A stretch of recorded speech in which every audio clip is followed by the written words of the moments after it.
Bonjour, cette capsule va porter sur les relations. C'est une notion que tu as vue en deuxième secondaire.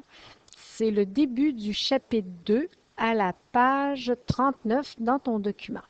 Alors, rapidement, les relations, c'est le lien entre deux variables et tu as appris trois types principalement de relations l'année dernière. Alors, si on regarde la question 1, ici, ça dit pour chacune des situations suivantes, donne le type de variation. Direct. Alors, direct, visuellement, dans un graphique, une relation directe, c'est celle que tu dis qui est proportionnelle. Donc, il y a un coefficient de proportionnalité. Alors, la directe, elle a l'air de ceci, normalement. La inverse, c'est par exemple une quantité d'argent qu'on se partage. Alors, visuellement, elle a l'air de ça, ou c'est inversement proportionnel.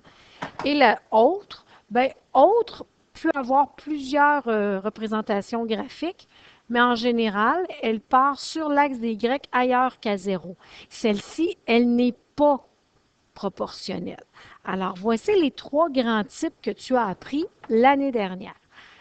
Et si c'est une directe, il existe un coefficient de proportionnalité, ça veut dire la quantité avec laquelle on multiplie les valeurs. Pour les valeurs, par exemple, dans la table ici au numéro A, OK, les valeurs par lesquelles on multiplie pour obtenir, la valeur par laquelle on va multiplier pour obtenir le côté ici. Alors, j'ai un jour, la croissance d'une plante, elle est à 60 mm. 2 jours, la croissance est à 120. Alors, je ne sais pas si tu as remarqué, mais on voit qu'on multiplie par 60. Alors, le coefficient de proportionnalité sera 60 justement, et c'est une relation directe. Est-ce que je suis sûre que c'est une directe? Oh, attends un petit instant. S'il existe un coefficient de proportionnalité, c'est-à-dire si je multiplie toujours par 60, ça devrait être une directe, mais pour être bien sûr, il faut vérifier. Hein? On regarde la directe, elle passe à 0, 0 ici, là, dans le petit graphique que je t'ai dessiné. Alors, est-ce qu'à 0 jour, la plante était à 0? Bien, si je recule dans le temps ici, à 0 jour, eh bien, si elle grandit d'un 60 à chaque jour, on fait un plus 60. Si on recule, on va faire un moins 60. Eh bien, oui, la plante avait 0 mm au départ. Donc, c'est bien une relation directe. Si je prends le numéro B, pour rénover son sous-sol, Martin doit payer 2800 $ pour les matériaux. C'est ce qu'on appelle une valeur initiale. C'est ce qu'il paye dès le départ. Et après ça, il paye un 25 $ pour son menuisier de l'heure. Alors, si je me fais une petite représentation graphique là, rapide, ben, je vais commencer par un déboursé de 2800 $ et après ça, je vais ajouter un petit 25 $ par heure. Alors, ça va ressembler, c'est très rapide, hein, c'est une esquisse, ça va ressembler à quelque chose comme ça. Ça, c'est ce qu'on appelle une relation autre. Parfois, il y a certains enseignants qui vont vous l'enseigner, qu'elle s'appelle aussi une partielle. Elle porte toutes des petits noms, mais celle-ci, on la met dans les autres, et dans les autres, il y a les partiels, les constantes et tout ça. Est-ce qu'il existe un coefficient de proportionnalité? Non, parce qu'elle ne passe pas à 0, 0. Si je prends le numéro C, on a une table de valeurs, le temps du parcours et la vitesse du parcours. Ici, la table elle est présentée à l'horizontale. On s'aperçoit que pour chaque heure dans le parcours, eh bien ici, on a fait un moins 20, moins 20, moins 10. Oh, puis là, ici, j'ai un écart de hausse. Je ne suis pas trop sûre. Hein? Je ne pense pas que c'est une relation directe parce que les bons, hein, ici, on a un bon de 20, un bon de 20, mais on est passé de 4 à 6, fait qu'à 5, je ne suis pas sûre que c'est...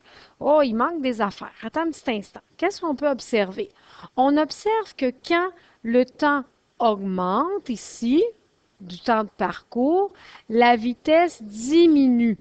Oh, quand on a ça, ça nous donne un indice qu'on a probablement une relation inverse.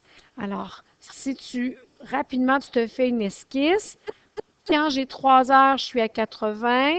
À 4 heures, je suis à 60. À 6 heures, je suis à 40.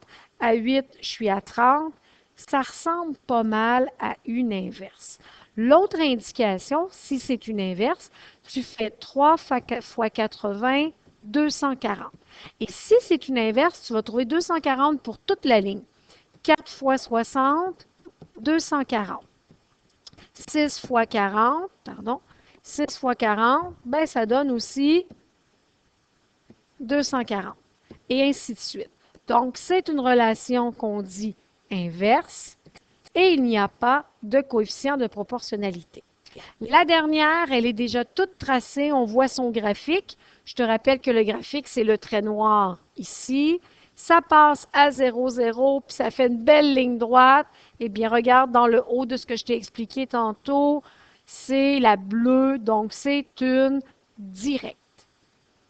Et oui, il va y avoir un coefficient de proportionnalité. Le coefficient, c'est le lien qui me permet de passer à mes x. Alors, dans le couple ici, là, mon x, c'est lui, puis mon y, c'est lui. Hein. Quand x vaut 10, y vaut 30.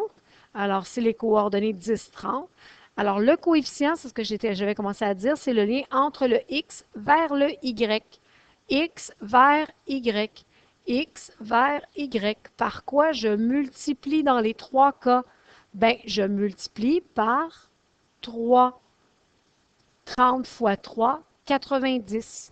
Alors, le coefficient qui veut dire la quantité qui multiplie, réponse 3. Voilà.